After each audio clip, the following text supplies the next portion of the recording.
of our ABNF listeners. It has been far too long since we have actually sat in the same room to talk some hoops with you.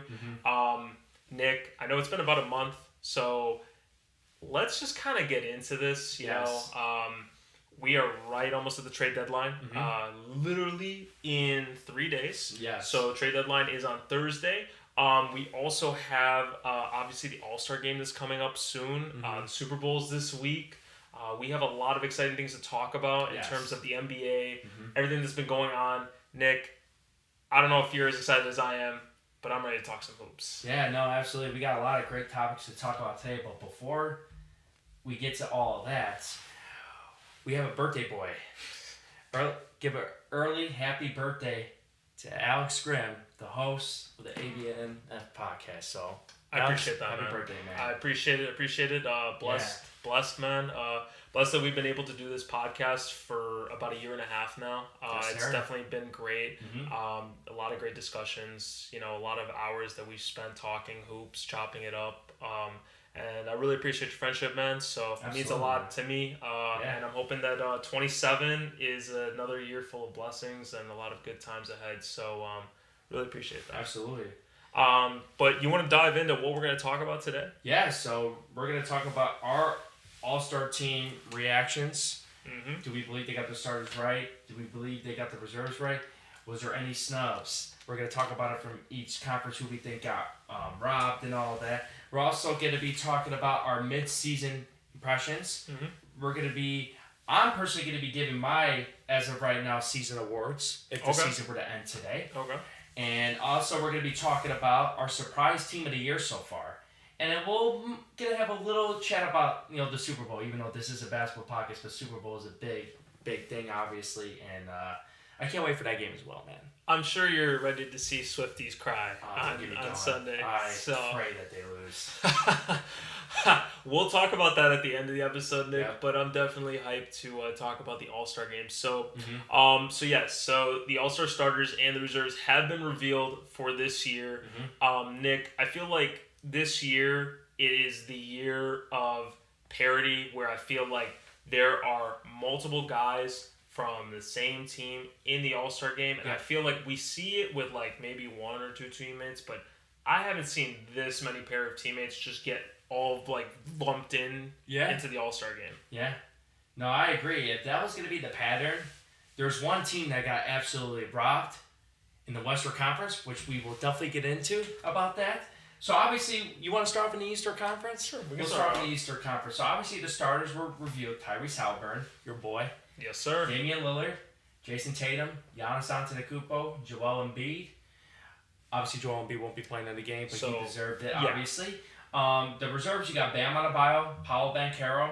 Did say Paolo Banchero was going to be an All-Star. You did call that. Jaylen Brown, Jalen Brunson, Tyrese Maxey, Donovan Mitchell, and Julius Randle rounded out the Eastern Conference. I got to say this, Nick. I did say that Jalen Brunson was going to be an All-Star. He's going to be an All-NBA player this year. Yes, sir. You did. And I think he should have been a starter. I agree. That's one of my reactions was, what was kind of surprising is this is Damian Lillard's first time ever starting in an All-Star game. Ironically, not even his best season. And not even close to his best season.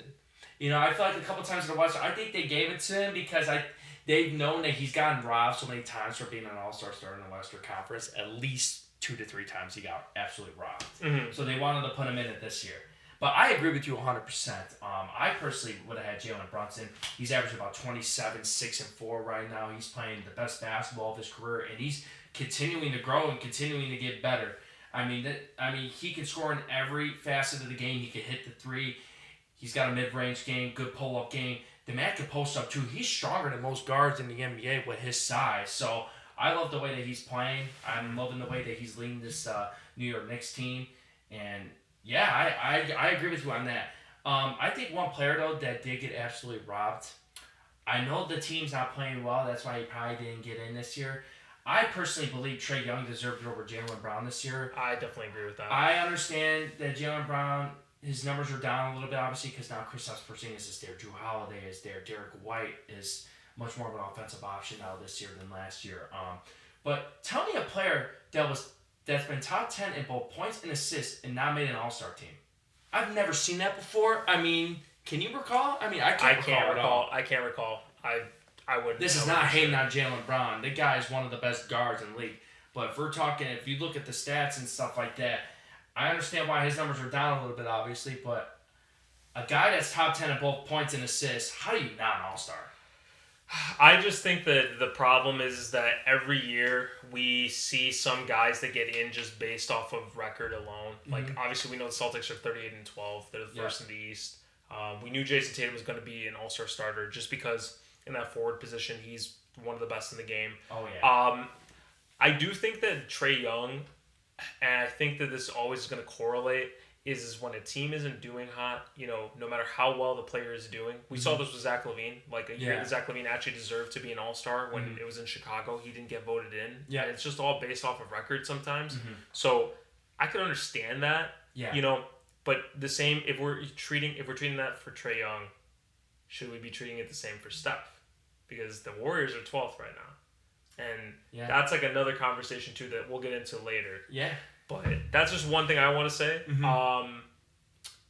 I think they got the starters right for the most part. Like you said, Jalen Brunson should have been starting guard. He is having another career year. Mm-hmm. I don't think that the Knicks are where they are without him.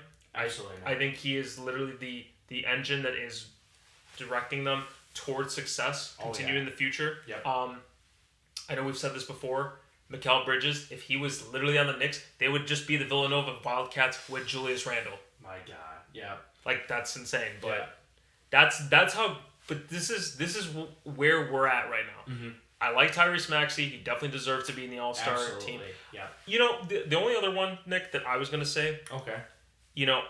I get Bam. Mm-hmm. I don't know. To me, I always feel like Jimmy is the better player between the two of them. I think if one of them is going to be in there, I think Jimmy. Yeah. But I think I also think of it more from like his impressive run to the finals last year. He's been the best player on the Miami Heat every year. He might not start off in the regular season very well, and usually has that slow start. Then by the post All-Star break going into the playoffs, he's like one of the best players in the league. Yeah, and I feel like after getting not in last year and then again this year, it just kind of feels like, hey man, like let's put a little bit of respect, no disrespect to Bam. I think he's great. Yeah. I understand why he's in the All-Star game, but I think that Jimmy Butler could have been one of those other guys. Okay, yeah. No, I like that too. Yeah. I do. I just think we're both on the same page when it came to Jaylen Brown this year. Yeah.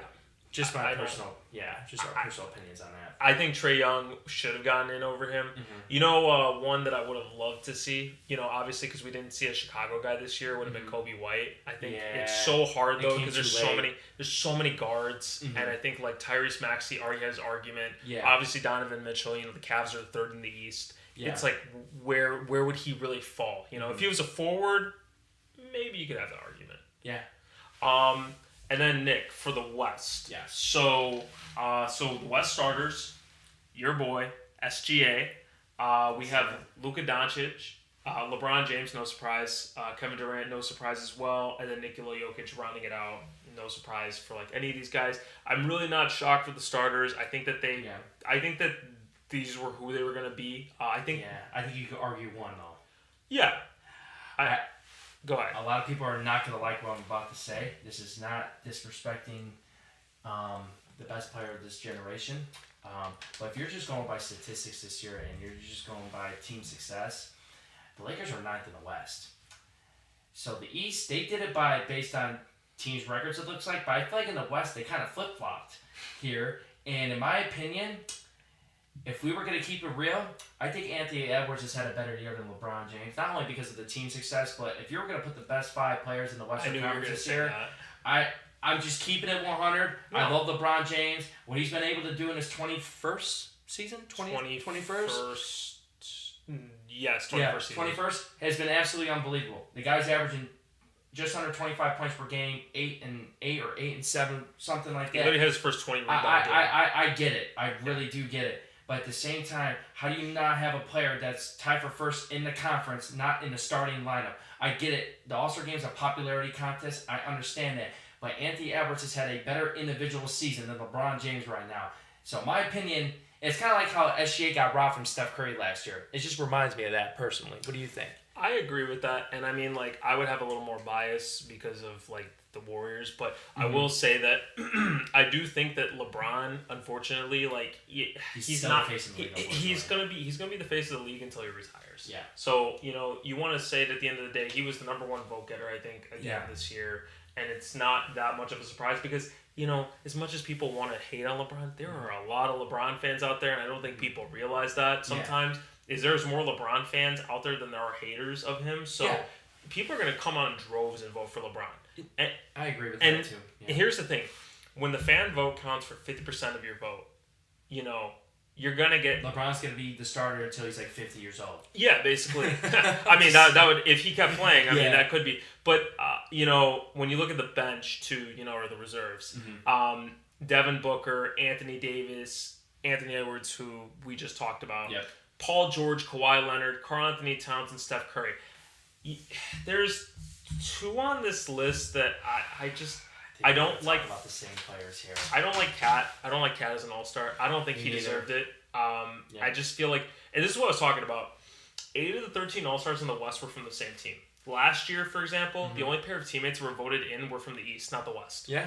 And it's kind of funny, too. The only reason we see the Kings having 2 players last year was because De'Aaron Fox was an injury replacement. Because I believe it was Steph Curry, because Steph Curry was out. So I think he ended up being an injury replacement for him. Yes, that's correct. So I'll let you start, but I got some things that I want to say, too. Yeah. So, Nick, go ahead. So I kind of talked about how, in my opinion, they got 4 out of the 5 starters, right? Yeah. I personally would have had Anthony Edwards in there. But it's funny to me, if you're going to have all these pairings, the Kings are 5th in the Western Conference right now with a 29-19 record. I kind of get why De'Aaron Fox didn't make the All-Star team. Because if you look at let's look at De'Aaron Fox's numbers. He's averaging 27.5 per game right now, 9th in the NBA. 5.4 assists, 4 rebounds, shooting 47% from the field, 38% for 3. Those are absolutely all-star numbers 90% of the time. But here's the problem. Look at the guards in the Western Conference that were voted in. Mm-hmm. Who is he going to replace? He's not replacing Luka. He's not replacing SGA. Nope. He's not replacing Steph. And he's not replacing Devin Booker. So who is he going to replace? Nobody. It is so unfortunate. He has the numbers. Anytime players averages, they're in it 95% of the time. Oh, yeah, it's just very unfortunate. The guard play this year, I feel like the defense has gotten a lot worse. Guards, the ball down to guards are just cooking even more now than ever. Now, there's one. I agree with you. Karl-Anthony Towns shouldn't have been in the All-Star game. Domantas Sabonis, which drives me crazy. If you're 5th currently, according to all these ESPN experts, right, or all these experts in the MVP discussion, how are you not even a reserve? Let alone, think about this. He's averaging just under 20 points per game. 13 rebounds per game. He's 1st in the NBA. 8 assists per game as a power forward. That's 7th in the NBA. And he's shooting just under 62% from the field. That's 8th in the NBA. And he's not just one of those guys that gets alley-oop dunks. Like, he's not like a Rudy Gobert type of guy on offense. The man is literally orchestrating this offense. And you're not an all-star? 19, 13, 8, and 62% for the field. You're not an all-star? Yeah, I don't agree. I just don't agree with it. But I think the problem, though, Nick, is that, again, sometimes, like you said, it's a popularity contest. So it doesn't always mean that you are going to end up getting in, even if you deserve it. Yeah. And I think the problem with the Karl-Anthony Towns one, I don't understand it. Look, I get Minnesota has been like teetering around the number 1 seed the whole year. Mm-hmm. But not even the OKC Thunder, who are the number 1 seed right now in the West. Mm-hmm. They don't even have 2 All-Stars. Yeah. And I get Ant, Mm-hmm. But if we're going to go, and again, this is what I was going to talk about earlier. Look, I don't have any hatred towards Steph Curry, and I think that he deserved to be an All-Star. 100%. Yeah. But they're the 12th seed in the West. They're not doing anything this year, and this is basically where Trae Young is getting crucified for this because they're not in the playoff. Well, they're the 10th seed, but either way, when you look at it into that light, right? Mm-hmm. You have teams that are in front of them. Like, we could talk about even more players than just, like, the Kings. You could talk about Zion Williamson. The Pelicans are 7th in the West. I understand Zion's not having an all-star-like season, but if we're going to go based off of record, right, you could even argue maybe a guy like Lauri Markkanen. They're the 10th in the West. Playing a lot better, too, recently, Utah. Yeah, and he's averaging 23.5 points, 8.6 rebounds per game, 2.5 assists per game. Why is he not in there? See, like, that's another guy that also, like, but I don't think he would go above Sabonis. I think Sabonis is having a great season. I think, Sabonis is the one that got absolutely completely snubbed in the Western Conference. Oh, no, he did. He definitely did. And, like, I would even say, like, another guy, too, that I think will be an all-star very soon in this league, Alperen Sengun. I feel like he is actually... I like his skill. He's a really skilled big man. I went to go see... Well, actually, we were both there at the game. Yeah, I was about to say. Yeah, he cooked the balls. He did. Yeah, he especially cooked that second the balls. half. He took over. He was playing great. And, he's jumped 8 points per game from last season. They're going to be a sneaky playing team. They're 11th. But he's averaging almost 22 points, 9 rebounds, 5 assists a game. Like, he's going to be one of those guys that, like, you got to start taking seriously. He's in the most improved player of the year conversation, without a doubt. Yeah, I think he's definitely there. I think that there's 2 other players that definitely will have an argument for that. Yes. For that as well.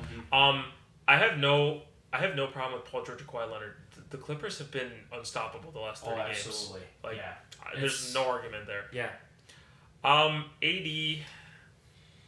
He's had a great year. I mean, like, he's been relatively healthy. Yeah. It's just the Lakers if the Lakers were higher up, I feel like there's less of a, like, why are they have 2 All-Stars? But it's like when you look at who the All-Stars are, it's like, yes, AD has been healthy. He's been great. He has an argument for Defensive Player of the Year. And then LeBron is LeBron. So yeah, absolutely. I mean, we'll see. This is the first year in a while that we're going to actually have the East versus West again. It's not going to be... Yeah, it's just going to be interesting. Who's going to start for Joel Embiid's place? Is it going to be Bam or Randall now? That's a good question because, remember, Randall's shoulder. Yeah. So he's also out. So you're going to have 2 replacements out in the East, and it's going to be for the big man position and a forward. Yeah. So it's not going to be any more guards. So who would be the next? Trae Young's going to be out regardless. Yes, Trae Young is going to get snubbed no matter what. But I want to see who they replace these guys with because I really cannot think of anybody else that really was deserving. And it would be crazy if, like, Kristaps Porzingis gets in as an all-star. As a replacement. He has, but I don't feel like he's been at that level where they deserve to have a third guy in the all-star. I get you. That's what I'm saying. Yeah. So moving on to our mid-season impressions. Yes. So, Nick, I'm just going to kind of give a quick recap here, just kind of like some things that have gone on, and we can talk about them, like the, mid-season, like where you think the awards are. Because I think we answered this question kind of differently, right?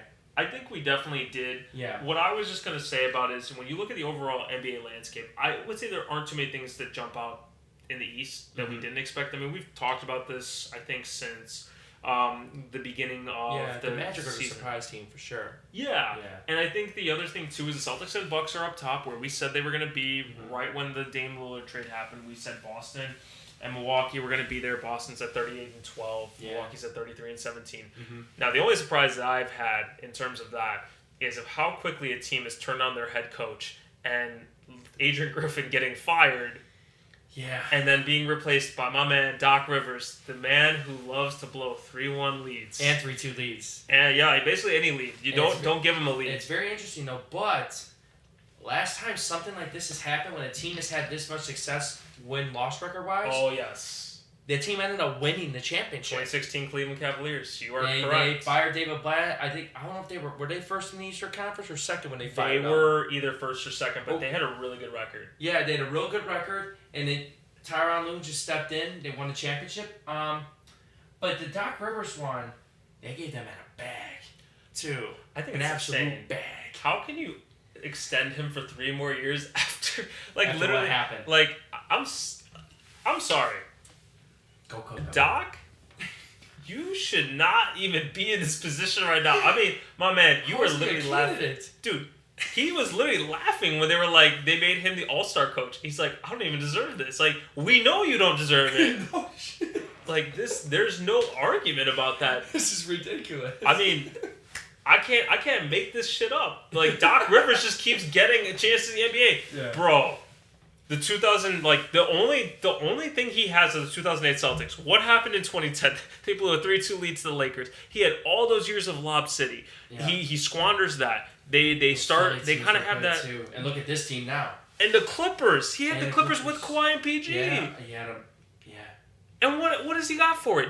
Nothing. I'm not going to lie. I think every year since those Boston years, I think he's had a top 3 talented team every year that he's coached. Almost. And he only has one championship to show for it and only one finals appearance? No, twice. They lost once to the Lakers. They made it in the finals twice, right? So 2 finals appearances, 1-1 in the finals. I would say his most impressive year was that year where the Clippers, they didn't have a star player. They had a bunch of role guys, but they ended up being that sneaky 8th seed and like pushed the Warriors to 6. Yeah. I would say like for a Doc Rivers-led team, I would say like that was one of his most impressive seasons just based off of what he had. What he was dealing with, And like every other year, it just kind of felt like, okay, you have all this talent. You should be there. Why aren't you getting to the conference finals? I hear you. So, I like that's the thing. I don't expect him to be the coach past next season. I think if they can't win it all this year, if they don't even make a conference finals, he has to go. I mean, there's no argument on that. Yeah. I think the other thing they should never fire Mike Budenholzer. They should have never fired him. Yeah. How do you fire somebody? He won a championship really not that long ago, right? And he was dealing with his brother passing away, and you let the guy go? I think the biggest That's problem... crazy. So I think one of the biggest problems with Mike Budenholzer was his inability to make adjustments. And I think it's been an Achilles heel of his, That's true. He didn't make adjustments when they were up 2-0 against the Raptors in 2019 in the Eastern Conference Finals. He didn't make adjustments against the Miami Heat in the bubble. He made adjustments, the year they won. But let's also, not pretend like injuries didn't play a part in certain aspects. The Brooklyn series, look. Brooklyn would have won a championship there. Yeah, I think they definitely would have. I think even though it was going to be 2-2, after the Kyrie injury, I just felt like that was Milwaukee's chance to win a championship. That was their chance. And, I will say, if you've looked at every other year, I get, you can use the Chris Middleton excuse where he was hurt, you went to Boston 7 games, but you were up 3-2. You should have won that series. Yeah. And, last year, it's dude, if Jimmy Butler is cooking, you need to find something else. I agree. I know what you're saying, though. Yeah, I'll say this, too, man. If they weren't missing Chris Middleton, not only they would have beaten the Celtics, they would have won the championship there. I think they beat Golden State. I think they would have. I think they match up very, very well. I think Golden State wouldn't have bet. They would have had absolutely no answer for Giannis. They would have over-collapsed so much. I think guys like Drew Holiday, being able to guard Steph, contain them. I mean, Steph will still go for 30, but he'll make it a tough 30. And it won't be one of those where he'll go off for 15 and a quarter. It wouldn't have been one of those. You've seen Clay was on the decline just a tad. I just think that Milwaukee would have won that championship that year. And we've seen the Warriors struggle against bigger teams. Yeah. That is one of their biggest Achilles heels. They can't beat teams that are bigger than them. So if you have the size advantage to them, the Lakers showed it last year too in the playoffs. If you just have some size against them, they are a beatable team. Yeah. I was going to say too, Nick, the Clippers, I think, have been one of those other things that I think when we talked about the James Harden trade, we basically said, hey, if this team doesn't turn it around, they need to blow it up. It looked bad in the beginning. When they started off 0-5-6 with the team? I think there was 0-6 with the James Harden trade. Yeah. They were terrible. But in the last 30 games, they were 25-5. Kawhi and PG have played mostly all the games this year. Kawhi's played 44 games. PG's played 45 games. Yeah. The offense has figured itself out. James Harden has adjusted himself into a role there. He's actually having not a bad season. 17 points a game, 8.5 assists, 41% from 3. Westbrook has adjusted to his role off the bench, and he's thriving in that. You have role players like Mason Plumlee. I think the really low key one was the Daniel Tice acquisition. I think that actually was really good for them to have another center. Yeah. That if Iva Zubac, who has gone down this year, he at least can play that backup center role. You still have Norman Powell, Terrence Mann, Amir Coffey has actually played a part in their. They got a deep team, very deep. Yeah, when healthy, very deep. I can really see this team making a conference finals run, unlike earlier in the season. I do think, though, they're still going to struggle to beat the Nuggets. I know that, I think that's just a team that they have to figure out a way to beat, and I don't think I can see it, but it's going to be hard. Do you know what I would love to see in a conference semis matchup? An OKC Clippers matchup. That would be really good. That would be fun. That'd be a fun matchup. You know how much the narrative is going to be all pushed towards that PG-13 trade. Yeah. You know that's what's going to happen. And then another thing, I don't know if you were going to mention it, but what's going on with all these players dropping 60 plus every other night now? I was going to say, Steph's the second player in NBA history to drop 60 points after turning 35. Yeah. Wow. Yeah, there was how long? D-Book 62 lost. They lost that game. Steph's game, they lost in overtime to Atlanta. He dropped 60. Yeah. And B went for 70. And then same night, Karl-Anthony Towns went for 62. And then Luka dropped 73 on Martin Luther King Jr. Day. Yeah, then the Cat and B, they did it on the 4-year, tragic Kobe. Yeah. That day, but no, it's been crazy. It's just literally watching Luka's highlights when he dropped 73. He literally had 20 points, uncontested layups. I could have scored 20 points that game if they were gonna play defense like that. I think that's something that you mentioned earlier, though, Nick, is that the NBA there's no more defense in the regular season. No. You see a lot of guys just kind of walk into the lane. It doesn't even look like they have to try. Yeah. I mean, you could help an elderly lady cross the street with that kind of type of lane that's wide open. Yeah. I think too, another thing is the Grizzlies' amount of injuries is insane to me. It's bad. Yeah. I know Desmond Bane's been hurt now, but obviously you had John Morant suspended. He comes back. Denny, season-ending injury. Yeah. Marcus Smart's been out. Yeah. They've had Jaren Jackson Jr. in and out of the lineup. Yeah. Obviously, Steven Adams has been out, and now he's been traded to the Rockets. Yeah. Which is such a random trade too. Nobody really talked about it, but that was kind of a surprise trade. And it was actually a low key it could be a solid move for Houston. Yeah, I mean they definitely have an enforcer as a center. You have Sengun and Jabari Smith that have been playing most of the center minutes. Yeah. But to have a guy like Steven Adams, you know what they're doing, right? Just in case if they have that Nuggets matchup in the first round, they need somebody to guard Jokic. Sengun's not going to guard Jokic. No, he can't. He's not big enough. I don't know if Houston would even win a game. Yeah, it'd be tough, man. Yeah. I ain't gonna lie. There's really no team. I've talked about this with friends off air. I feel like the biggest problem is there's nobody that can really play Jokic 1-on-1 in the NBA. The only other guy that can do it is Joel Embiid, and how often are we really seeing that? I mean, he ducked their matchup in Denver, Yeah, I mean, obviously Philly hasn't made the finals, which looks like this Nuggets team looks like it's going to be a very legit contender for probably the next, at least minimum of 3 more years. I think this core right now, everybody's under contract still. I think that's one of the most important things. I think I think the Sixers have been surprisingly this really consistent team the last couple of years. Yeah. And just the injuries to Joel Embiid has derailed them every year. Stay healthy. He can never play 60 games in a season. And he was having an MVP season. I think he would have been back-to-back MVP just the way he was playing. As of right now, I think he was the front runner. He definitely was. And then Tyrese Maxey stepped into the number 2 role. I think, and making his first All-Star game this season, I think at the beginning of the year, he was in MVP conversations. He had that 50-point game. Yeah.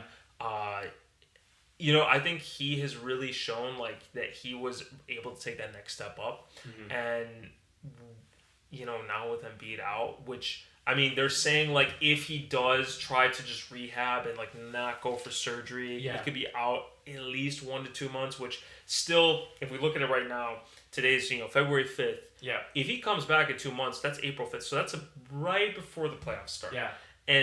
But what seed would they be?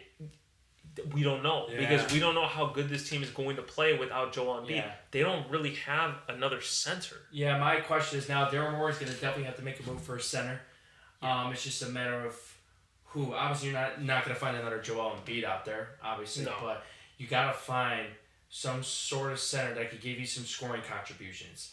Because now you're going to have to rely on Tobias Harris right now as your second option. Yeah, he is. Tyrese Maxey will be the first option. We're probably going to see Tyrese Maxey's numbers go up even more just based on how much volume of shots he's going to be taking probably now, even more than he was on top already. Of the scouting report now. Oh, yeah. And, I mean, I think that the other thing, too, is, like, the Sixers have some depth. Like, and Nick Nurse is a great, defensive masterminded coach. I think he'll find ways to win games still. I don't think they're going to all of a sudden implode and suck, but I do think that it will affect their ability, obviously in the playoffs, to win games because you need a guy like Joel Embiid in these moments because without him, you're just a regular season team that makes the playoffs and goes home in the first or second round. Yeah. So, I mean, that's basically which it has been the case anyways. I mean, even with Joel Embiid, it's been the same way. But the expectations are that you can make the conference finals, maybe the NBA finals. I don't think we're ever going to see the Embiid-Jokic NBA finals matchup that I think people would love to see. Yeah, but I don't think you'll ever see it either. It's like we never saw the LeBron and Kobe. We wish they got the pair. They had the chance one year. They had the shot to do it. Yeah, I know. That was, and that's tough to see too because you would love to see like sometimes these like epic matchups between two teams and obviously like top tier players. Yeah. And we don't always get to see that obviously. But I think that no matter what, I think this year's finals should still be really good. Yeah. I do hope that either one of Boston or Milwaukee does make it this year. Hey, I loved seeing Miami in there, but they were no matchup for the Denver Nuggets last year. No, I agree. But Nick, let's talk about more of what I know you focused on in this like conversation. So you were talking about like, hey, like the mid season, like this is who I think should have the awards for right now. My personal opinion, right? So let's hear them. Yeah. So I picked the Coach of the Year, Executive of the Year, Most Improved Player, Sixth Man of the Year, Rookie of the Year, Defensive Player of the Year, and MVP. Okay. So we'll start with the Coach of the Year. I think there's a good 3 names that are very, very well deserving. But I'm going to give it to the coach of Oklahoma, Mark. He's done a fantastic. Yeah. He's doing a fantastic job. They're tied for first in the Western Conference. You're going to give it to the guy from Minnesota as well. Oh, yeah, for sure. I think you can't go wrong, honestly. It's like one of those. It's like if you're a betting man, I think it's a pick 'em. It's like they're both going to be favored, but like I think both names are definitely the top 2 right now. Yeah. According to the Eastern Conference, it's Doc Rivers because he's coaching in the. Bro, I will literally throw something at my TV if I see his name as Coach of the Year. I'm so sick of this man. Just please. Man. So I got the Oklahoma City coach, but if anybody told me the Minnesota, Chris Finch, I don't blame him. Executive of the Year, I don't think it should be a debate. It's got to be Brad Stevens. Thank you. What he's been able to do, making a trade to get Kristaps Porzingis and Drew Holiday. Okay. And this team's first, I don't think there's any debate. There's literally no debate for this award. It has to be Brad Stevens. Who else would even be mentioned? I'm matching you on the first 2. Brad Stevens, definitely. There's no other GM that's done, or executive really, that's done what Brad Stevens has done in the offseason. Yeah. How do you get 2 first-round picks for Porzingis, or the first-round pick for Porzingis? Only he could do that. I mean, if you can call Washington and convince them why, I think, you really do have a unique talent there. Yeah. They actually had to give up more in the Drew Holiday trade than they had to for the Kristaps trade. And I think that Kristaps fit more of what they needed than maybe what Drew does. But I think that's crazy. You know why they got Drew, though? Because as soon as Milwaukee got Dame... Oh, yeah, they had to. They had to. It was a no-brainer. It was no-brainer. But also, it was an upgrade for them. They needed a guy like that on their team. Not to say Marcus Smart was a bum, just like... I do think that Drew Holiday. I think Drew's better both offensively and defensively, and better of an orchestrator. Oh yeah, and I think they got the better version of Marcus Smart. Yeah, they basically like the man who should not have won Defensive Player of the Year and the guy who should have. I agree with that too. So I mean, it is what it is. Yeah. So for my most improved player, I think there's a couple names really in this debate. Sagoon's in there. I picked Tyrese Maxey. He's averaging 6 more points per game this year. He's averaging 26.2, 6.4 assists. He's shooting 45% from the field, 86% from the foul line, 38% from 3. Those numbers, just like you said, are going to go up more, especially with Embiid being gone for a month or 2. Maybe his percentages might dip a little bit, but I think you're going to see more scoring and more assists now. I wouldn't be surprised if he end the year averaging close to 28 points per game and maybe about 7.5 assists. I think his numbers are going to go up that high. Okay. I mean, I agree with you there. I don't, I think Tyrese Maxey should win it. I expect him to win it. Yeah. Who would you pick right now? If I had to pick, I mean, I'm not going to say the name I put down. Gotcha. But I will say that I would if I had to pick right now, I think it would be Tyrese Maxey. I just can't see it. I just can't see it any other way. Yeah. Now, if Tyrese Maxey had basically already done this last year, I think it actually should be Kobe White. I think personally, I think that he is one of those guys, because if you actually look at his stat line, it's more drastic than Tyrese Maxey. Yes. Tyrese Maxey was a 20-point per game scorer last year. That's true. Those who don't know that, he was a third option. Dropping 20 points a game. And Kobe White was a bench player. Yeah. So, people that don't really follow Bulls basketball need to understand, this man went from scoring 9.7 points per game to almost 20 this year. And that doesn't happen. What's he at right now, about 18? He's actually at 19.2 right now. Yeah. And he's at 4.7 rebounds, 5.1 assists per game, and he's shooting almost 40% from the three. Yeah. And I know that people might say, "Oh, well, you're saying that because you're a Bulls fan," but no, I genuinely think that it's a drastic jump. And like you just said, the Bulls, since he came back in the starting lineup, and they've been playing a lot better. They started out the season 5-13. Yeah. They were the 14th in the East.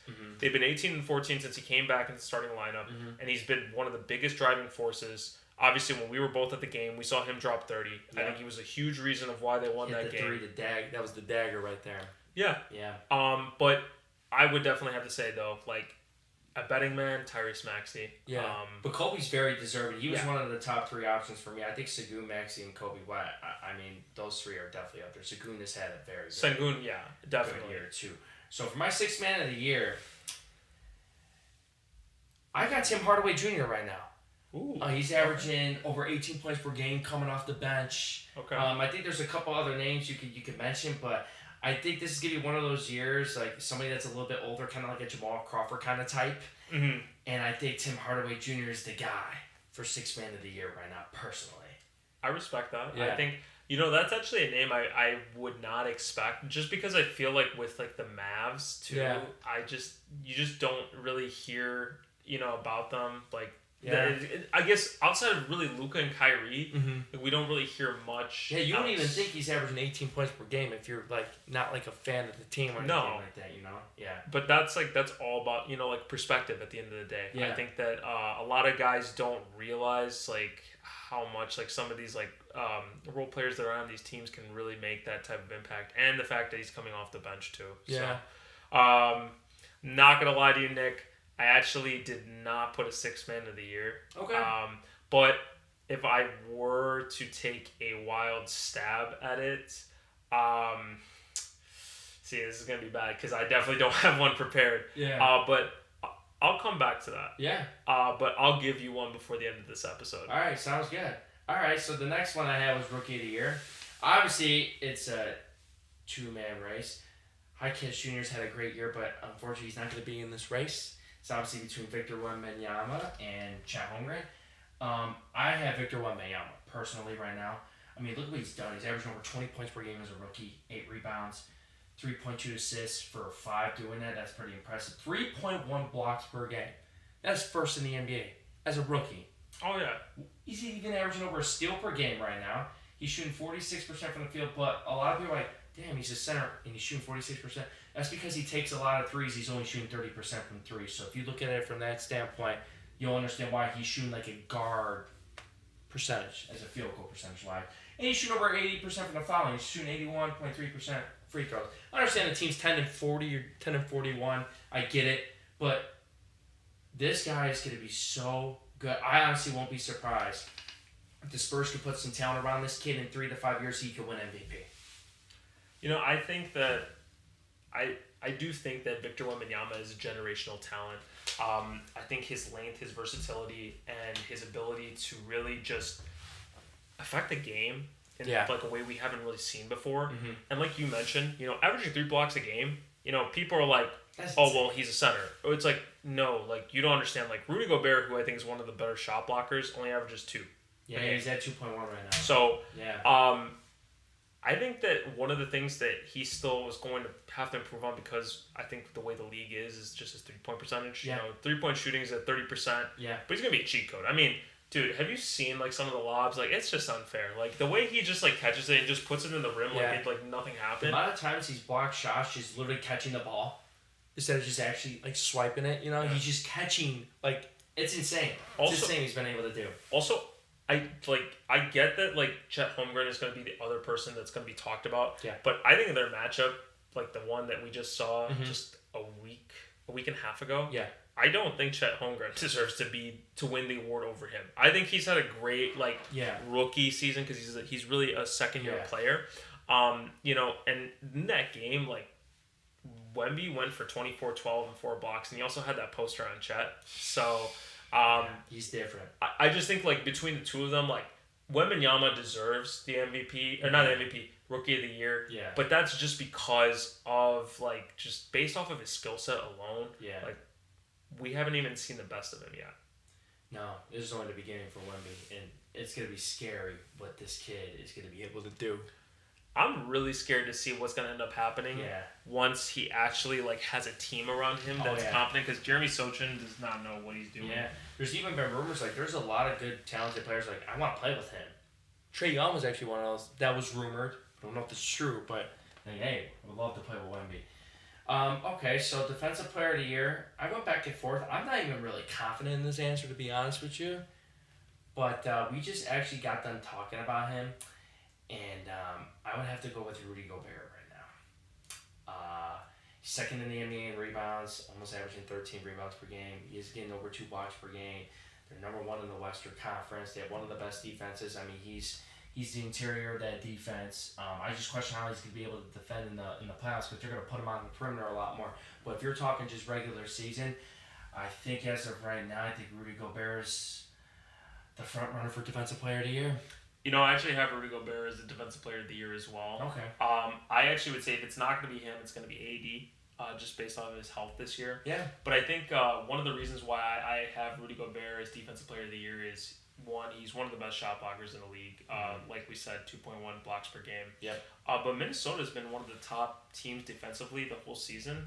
And their defensive rating right now is at 108.2. And that's big thanks to a guy like Rudy Gobert. Yeah, because Cat won't do it. Yeah, I mean, we know Cat can't guard a freaking good traffic cone over here. Yeah. I mean, let alone, like, be a shot blocker that really can, like, deter somebody's shot. Obviously, you have Jaden McDaniels, too, who's one of the best perimeter defenders. Yes. Mm-hmm. I just think that, like, Rudy Gobert, when he is healthy, he always is going to be in the conversation for Defensive Player of the Year. Absolutely. All right, Nick. I got to hear, who do you have as MVP, considering that Joel Embiid will not be the MVP this year? Yes. So, obviously, hours before we started this podcast, or in the morning, I had Joel Embiid, but after the reports that came out, it looks like he's going to miss at least a month or two. If not, depending on if the Sixers really fall off that bad, they might honestly just sit him for the rest of the regular season. They might just sit him for the rest of the year. So, it comes down to 3 names. I think you have Luka, you have Shea, and you have Nikola Jokic. All 3, I think, are the top 3 now. And I went with Luka Doncic. 34.8 points per game, he's second in the NBA in that. 9.6 assists per game, he's third in the NBA in that. 8.6 rebounds per game, he's 20th in the NBA as a point guard. Top 20 in rebounding as a point guard, that's impressive. That is very impressive. He's shooting 48.9% from 3 this year, 37.4% from 3. And normally he's not a good 3-point shooter. He's shooting at a high clip this year. He's actually taking 10 threes a game. And he's hitting 3.9 threes per game this year. And he's shooting 78% from the free throw line, which is a huge improvement to what he's done in the past.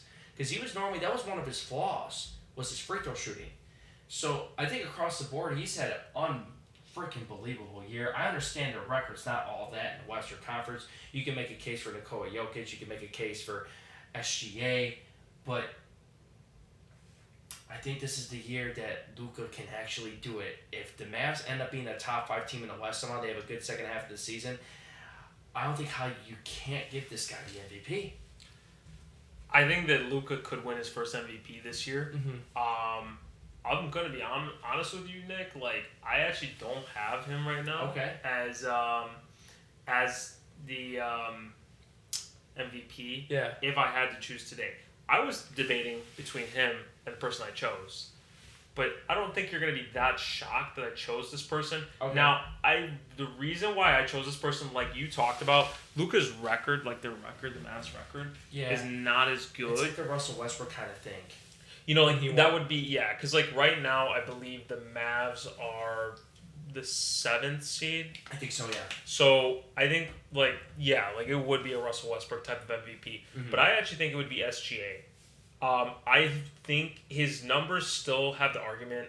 He's had 5 40-point games this season. He's averaging 31 points per game, 5.7 rebounds per game, 6.6 assists per game. Keep talking about my guy. Keep going. SGA has been doing it all this year, man. Yeah. I think he's going to be the first MVP in OKC since Russell Westbrook. I think that, leading the OKC Thunder to a top seed in the West, and just kind of like every year he continues to improve his game. He is one of the best scorers in the league. We see how he can attack you from multiple areas. I know he's not the strongest three-point shooter, but he's decent. Like, he can hit the three when he needs to. Yeah. And I think that while I think they still need a couple more pieces before they can be really legit like contenders, I think if he has a true like number 2, because I think Jalen Williams is going to be more like a number 3. He's the most underrated player in the NBA right now. He is. Yeah. Honestly, like, if Jalen Williams wasn't a starter, he would be the 6th man of the year. Like, I'm not even going to lie. That's how good he is. Yeah.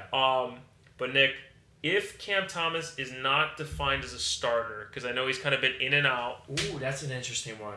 He's averaging, like, 22 points per game. It's nuts. Yeah. And, like, he's cooking. Like, this guy can just cook. He's a microwave. Like, he can heat up so quickly. And just kind of like Brooklyn's in a weird situation where they're like, they could make it in because they have like good young pieces, but they also could miss the playoffs. Mm-hmm. But if it's not going to be Tim Hardaway Jr., I would really highly consider Cam Thomas to be a 6th man of the year like candidate if he's not considered a starter. Yeah, I don't know what the rule is. Like, how many games can you only start to be eligible for that? Because obviously, they know that players do get hurt, and people that normally come off the bench have to start some games and stuff. So I wonder what the rule is on that. Because I'm not sure if the rule defines him as a bench player, then like I think he could. I think he takes it over Tim Hardaway Jr. Yeah. I think that would be the only way. Otherwise, I didn't even realize how much Tim Hardaway was like averaging this year. Like, that's insane. Really, really good. That's year. Insane. Yeah, that tells you how much I've been really following Mavs basketball this year. But do you know what's interesting? When we started this podcast, the first 2 players that we talked about was Tyrese Halliburton and SGA. A year later, they're both starters in the All-Star game. I mean, it's that's all I gotta say. Hey, I'm just gonna say this. That's all I gotta say. I feel like you said when we did start this podcast, I think a lot of teams that we've talked about, like Sacramento Kings, right? Like we talk about the Kings. That was yours all the way. The NBA talks about the Kings so much now. You know, like it's so funny how quickly people will change up. I know like there weren't a lot of teams like that were gonna be sneaky surprising, but like we talked about, Anthony Edwards, we knew he's going to take that next step. Minnesota's been one of the top teams this year. Yeah. We talked before the season, Jalen Brunson, All-NBA type player. What is he playing at? All-NBA type level. Should have been a starter in the All-Star game. Should have been a starter. We said he should have been in the All-Star game last year. Yeah. We don't understand why Julius Randle was in the All-Star game over him last year. It made no sense. Jalen Brunson's the best player on that team. And I think, too, with the Pacers, right, like Tyrese Halliburton, I think, was... And it really started for me because when they traded him from Sacramento to Indiana, I was so shocked because of how good Tyrese Halliburton was and was about to become. Mm-hmm. And just seeing who he is now in Indiana is just insane. To me, is like, I cannot believe that they traded him. And not to say De'Aaron Fox is a scrub. That man's putting up 27 and a half a game right now. De'Aaron Fox is insane. He's showing why he should still be there. Yeah. But I'm just going to say in the long run, it's Tyrese. You're going to wish you had Tyrese Halliburton. And he would have loved to stay in Sacramento. He's not one of those guys that's like, oh man, like I'm going to like demand my way out. Like he's not that kind of guy. The way the NBA is today, there's a lot of different kind of De'Aaron Foxes. There's no other Tyrese Halliburtons besides him. No, you're right. That's the difference right there. Like Tyrese Halliburton is literally in the class of his own right now. with what he's been able to do. There's been so many games he gets 12, 13, 100%. 15, with 0 turnovers. Wow, he'll still only take 12 shots and score 27 points. No, I mean, it is outrageous what he's been able to do. Mm-hmm. And he's doing it with lesser talent in Indiana as well. But I feel bad for De'Aaron Fox for not making the All-Star team, but you can't put him over any of those guards that made it. But Sabonis got snubbed. But yeah, it's very interesting how, just like you said, how teams, there's a lot of pairs, but a team that's 5th overall in the Western Conference doesn't get at least one in. Well, I think it's insane that there's actually multiple teams that didn't even get an All-Star in, and they had, you know, obviously better records and stuff. Yeah. And I mean, like, I get it. You know, the NBA is going to be not a popularity contest at the end of the day when you look at it. Now, I gotta ask you before we get to the next topic. Yeah. Do you think that like it really should only be the like one player per team? Like, and it's like the best player. Like, if there was a team that had like 2 guys that like you could argue for, should it really just be one of them? Because I feel like the only way we're gonna say like, oh, like other guys didn't get snubbed, you know, in like that regard, because I think we of course attributed a lot of times to like a second guy from a team that gets taken over the other guy that was having a really good year. You know what I'm saying? Yeah. Like, I feel like maybe it should only really truly be reserved for like the best team out there, like that could have 2 players possibly. I agree. No, that's a very good question, but it's kind of hard now because more than half the teams have good tandems. Yeah. Good 1-2 punches. You know what I mean? So it'd be very hard to not being able. I get what you're saying though. You know what I'm saying? I totally like, get it. It's not something I would. It's like Dame is an all-star. He's just not an all-star. I don't think he should be an all-star starter, but he absolutely is an all-star, right? Like even with Tatum and Brown, even before this year, I personally didn't think Jaylen Brown deserved to be an all-star this year, but even years prior, they both clearly deserved to be all-stars. I mean, No, they're like I guess like it's just more of like I feel like it would still cause an issue because then you would be like, oh well, those guys could still. It's just more of like a hypothetical, you know.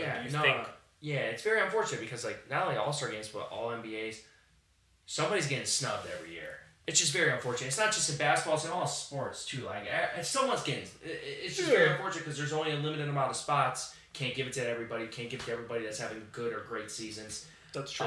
You got to give it to the ones that you believe that are having like the best seasons, but that's facts. That's facts. But no, I get what you're saying though. It would be nice to see more of a variety for sure. I would say, you know, I think that it should really be 15 guys. You know, why are we only doing a 13-man roster when there's a 15-man NBA roster? I agree with that. Like, I think that 2 more spots should be opened up, and I think that those kind of like almost like how a fantasy team is. Like it can be whoever. Like it could be a guard, it could be a forward. It doesn't have to necessarily. Both could be guards. Yeah. If that's what you know the dynamic is going on, or it could be 2 forwards. I just think that like that would at least help get less players snubbed from the All-Star game because it's like, come on, like. Let's be honest. How many minutes are these guys really playing? Like, you couldn't add 2 more guys in because that's how rosters work. You have 15 guys on them. So, yeah. All right, well, let's, Nick, talk about our surprise team before we wrap it up with our Super Bowl talk. Yes. So, I know that you definitely have had a team that you've talked about a lot on this podcast. I'm going to keep that trend going, too, right now. So, let's hear it.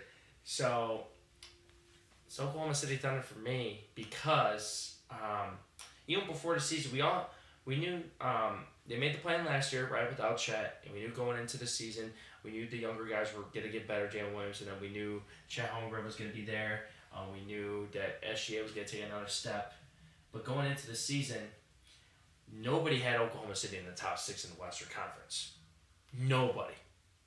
Look at the experts. Look at us. I had them maybe as an 8 seed going into this year. Right? Yeah, I wouldn't have said maybe they were going to be. I didn't think they were going to be the 1 seed. Yeah, I definitely did. Yeah, like I didn't even think they were going to be a top 16. To be honest with you, but look at right now, man. They're tied for first in the West. Minnesota 35-15. They're 20-6 at home, 15-9 on the road, 8-2 in their last 10 games. They've had 3 overtime games this year. Guess what? They've won all 3 of them. And they're doing this without Jalen Williams right now. And look at these stats I'm about to throw at you. 4th in the NBA points per game right now at 120.8. 2nd in the NBA in field goal percentage at 50.1%. They're 10th in the NBA in assists per game at 27.3%. 11th in the NBA in the opposing team's points per game of 112 points. They're playing great defense. 38% from three as a team, and 83.2% from the free throw line as a team. That is insane. 83.2%. There's some teams out there that might not even have two players on a team shooting that percentage from the free throw line. But they shoot this as a team. This is why I was, when we had Omar on here, right? Yeah. When we were talking about Oklahoma, this is a team that nobody wants to play in the postseason. Even if they don't make a move, this team has it. They have it all different facets of the game. They don't have a weakness. And now they finally getting the recognition that they deserve, obviously. Oh, yeah. But all the stats I just threw out, nobody thought they'd be a top 6 team in the West. I even think Minnesota's another one too. I don't think either or in the West. I don't think we expected either to be that high. Yeah. So if someone told me going into this season that Oklahoma and Minnesota, we're gonna have a better record than the Nuggets in the regular season, I would have laughed in their faces. But right now it's like, wow. So yeah, Oklahoma. I might be a little biased because that's my team, but that's my surprise team of the year right now. Okay. I respect that. I think Oklahoma definitely has been a surprise. I think you could have put Minnesota. I honestly think that there's not that many teams that we're super shocked about. Yeah. I chose a team that we don't. I talked about around the beginning of the year of a team that's gonna definitely be a playoff team this year. Yeah. And it was the Orlando Magic. I think they've been the most under the radar playoff team. Oh, yeah. That's the team in the East for sure. And not to say that they're gonna make some crazy noise, but we've seen more tension built around the Chicago Bulls with the Zach LaVine drama, the Toronto Raptors imploding with all the trades and just kind of getting into that rebuild mindset. Yep. Even the Atlanta Hawks with the DeJounte Murray, obviously Trae Young still, his box office, and even Detroit has had more media attention than the Orlando Magic. I mean, for the wrong reasons, but you're right. I mean, let's just be honest. Yeah. How many times are we really talking about Orlando? I don't see anybody in the NBA talking about Orlando because they're not a team that necessarily is scary. But I think they should still deserve some respect. Some recognition. 100%. They sit at 7th in the Eastern Conference, 27-23. Last year's NBA Finals team, the Miami Heat, are sitting right behind them at 8th.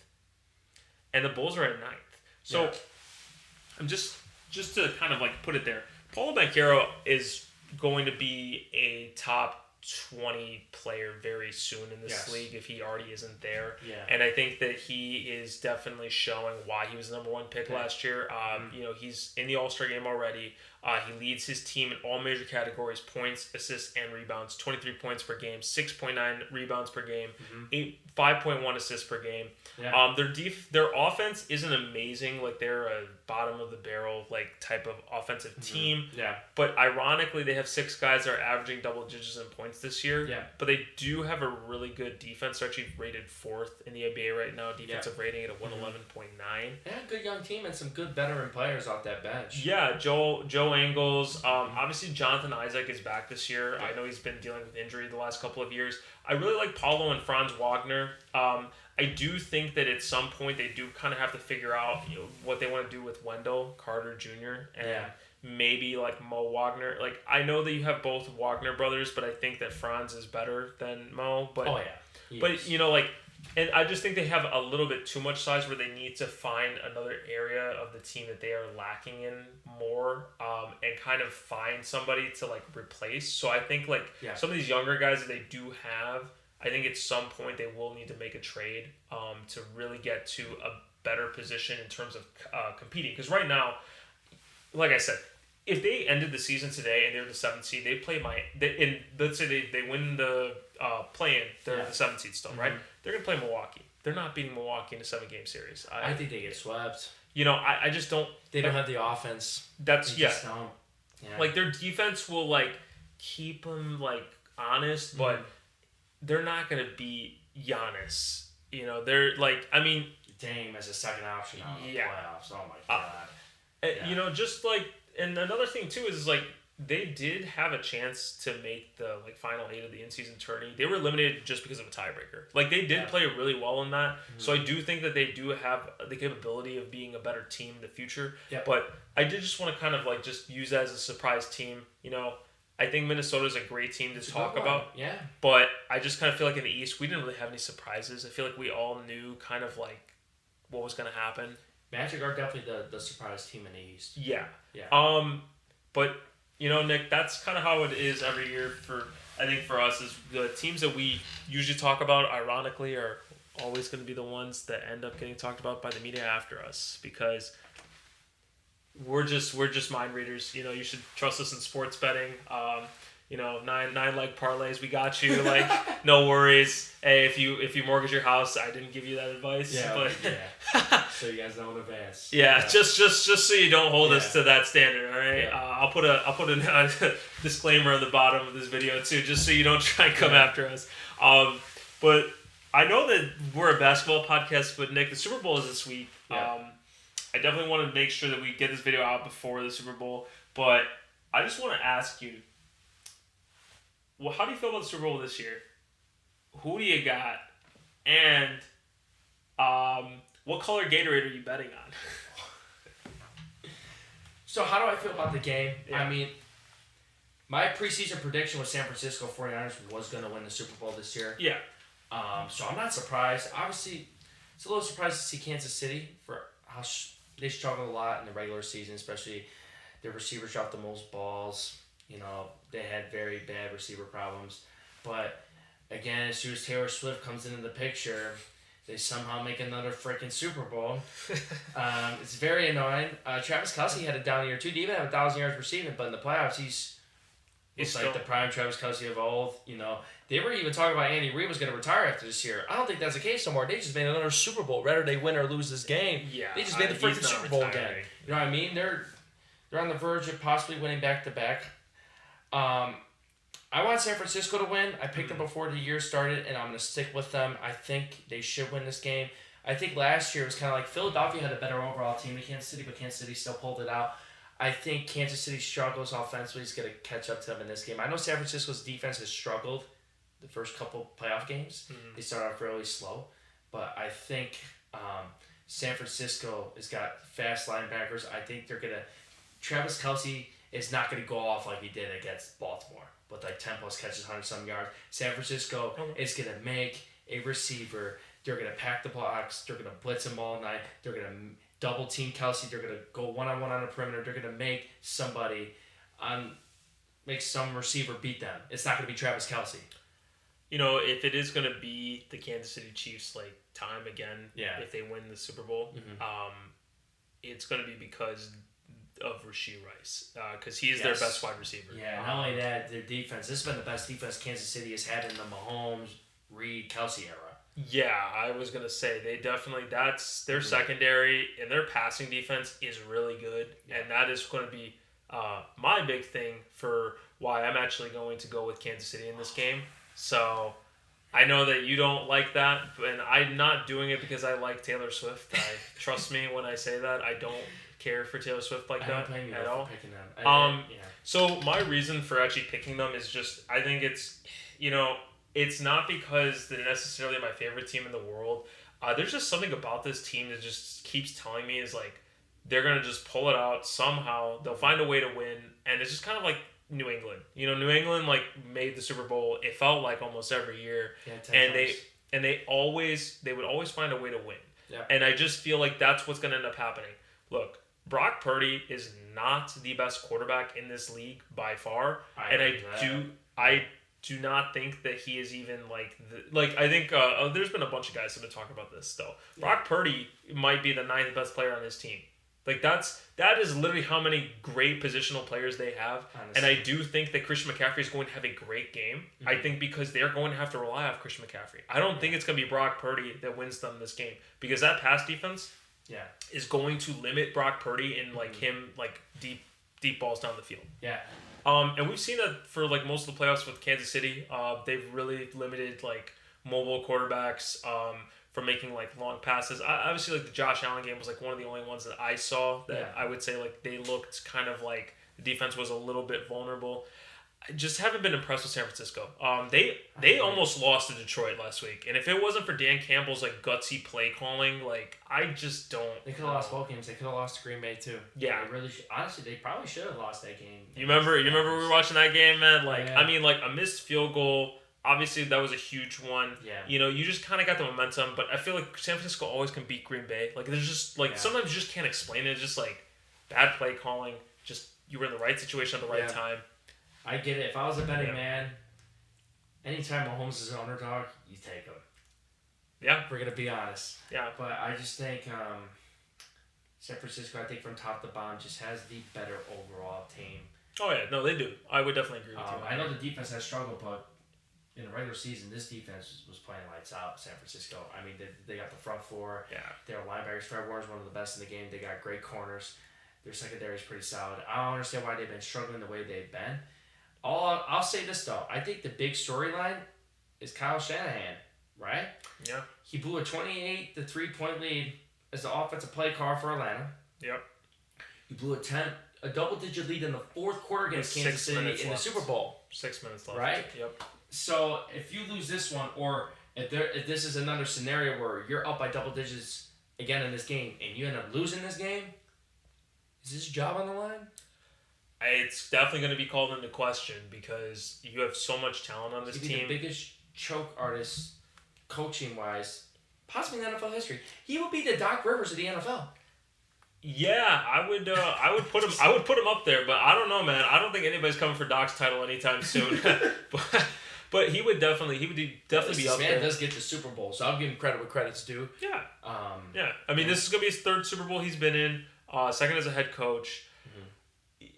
I get it's a 49ers Chiefs rematch, but I definitely would say like in terms of like skill set and stuff, I think like this time like the 49ers definitely have more skill set players than the Chiefs. I think the Chiefs really, it is going to be based off of how well can their offense start the game, and I think it'll go from there because we've seen them. They started really well against the Ravens defense, and the Ravens had a really good defense too. Historic. Yeah, like when we talk about it, it's just kind of like. I think everybody wants to see Mahomes lose, which I get it. He's become that next like Tom Brady villain. Like we don't want to see him win anymore. Like that's basically what it's become. And I'm sorry, man. I'm sorry for Patrick Mahomes, dude. His he's got a lot of like stuff like that is unnecessary off the field with all that stuff. Yeah, recently too. His dad, his brother's freaking annoying.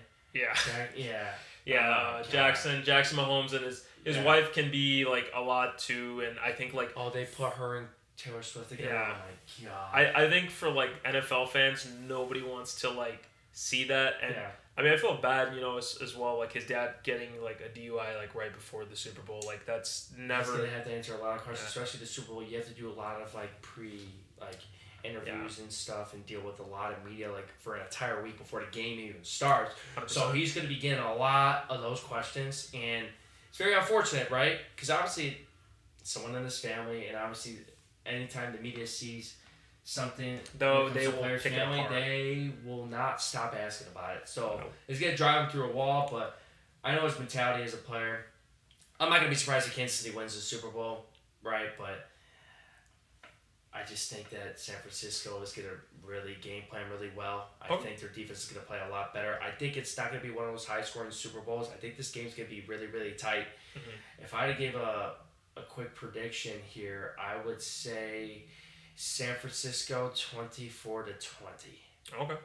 I'll go a little bit higher, but same like kind of outcome. I'll put Kansas City 27, San Francisco 24. I think it'll come to a fourth quarter drive. Patrick Mahomes will drive them down the field to get them into a game-winning field goal type situation. I think that'll probably be how the game will end. I just don't see. I think it'll be a close game. From like the get-go. I agree. I don't think it's gonna be a blowout. I hope not. But I just hope I can win the Super Bowl square this year. My God. Hey, man. And for the bettors out there, somebody put $100,000 for it to be tails.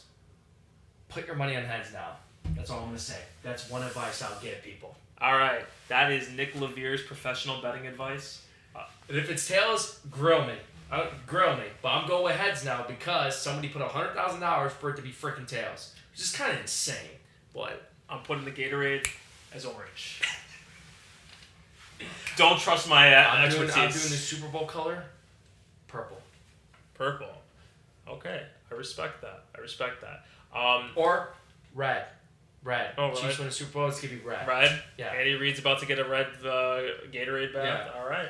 Well, Nick, that was fun to even just talk a little bit about the Super Bowl. Yeah. And a little bit of NFL. If you guys would like that and want us to talk about the NFL maybe once in a while, just let us know. But Nick, I just want to say it's been great having this hour-long conversation, just talking about basketball, a sport that we love, we care about a lot, and just kind of like getting to dissect more about this season. I do hope that we can talk more hoops, keep moving forward. Yep. And for all you listeners out there that have continued to listen to us and have shared the podcast with like friends and family, we really appreciate the feedback, the support that you guys give us every single episode that comes out. Yep. We do it for you guys, and we really do appreciate you taking the time to be there with us. So subscribe to our YouTube channel, follow us on X, and then also, Nick, I just want to say as well, man, I really do hope to see this channel continue to grow in terms of listeners, and I do also want to give the CEO of the NABL League a huge shout out for his first ever event that he just conducted on Saturday at Dominican University. It is a great non-for-profit organization, and I hope the most success and growth in 2024 for you guys, and we hope to see more events for you as well. Appreciate you, man. No, absolutely, it was a great first event. Sky's the limit, man. I know as a company, what we can do for the special needs community, and giving them more opportunities to play the sport of basketball year round. And we're literally the only company right now that can really offer that. So I think that's why we stand out. But man, that event on Saturday, man, it was a true blessing to see a couple hundred people show out for the event. We had the players.